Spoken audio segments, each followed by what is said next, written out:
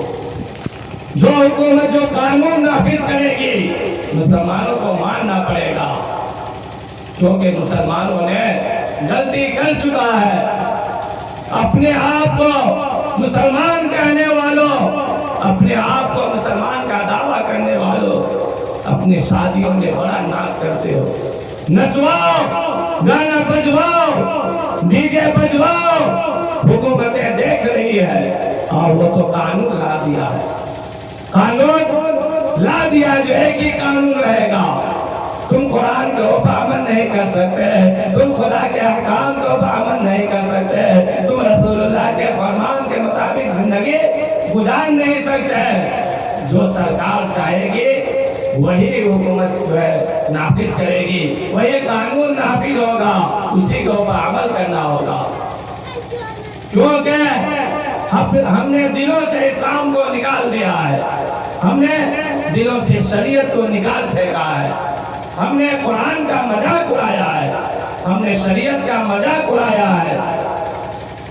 آج سرکار ہمیں مجبور کرے گی، جو ہے مسلمانوں، جس مسجدوں کو تم جاتے ہو، آج جانا پسند نہیں کرتے ہو، کچھ تو جاتے ہو، کچھ گھر میں رہ جاتے ہو، خوشیاں منانے میں لگ جاتے ہو، تمہارا رب نے تو یہ احکام کیا تھا، جو حی علی الصلاۃ حی علی الفلاح، جو جب حی علی الصلاۃ کی آواز آئے تو تم نماز کی طرف دوڑو، تم مسجدوں کی طرف دوڑو، لیکن تم نے اس کو چھوڑ دیا ہے۔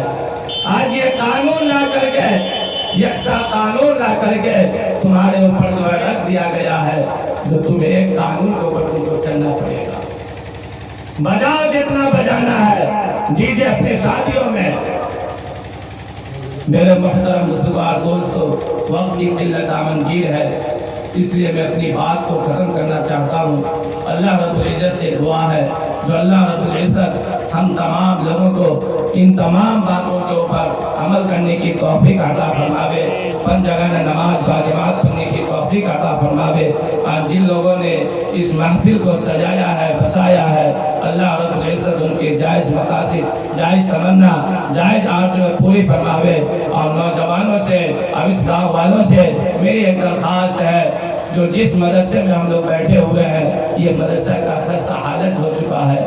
ہمارے بچے برسات میں محفوظ نہیں رہتے ہیں، ہمارے بچے دھوپ میں محفوظ نہیں رہتے ہیں۔ بچے تعلیم حاصل کرنے کے لیے آتے ہیں، دینی تعلیم جو ہے حاصل کرتے ہیں، لیکن ادھر سے دھوپ آتی ہے، چاروں طرف سے بارشیں آتی ہے، اس کی پرواہ کون کرے گا؟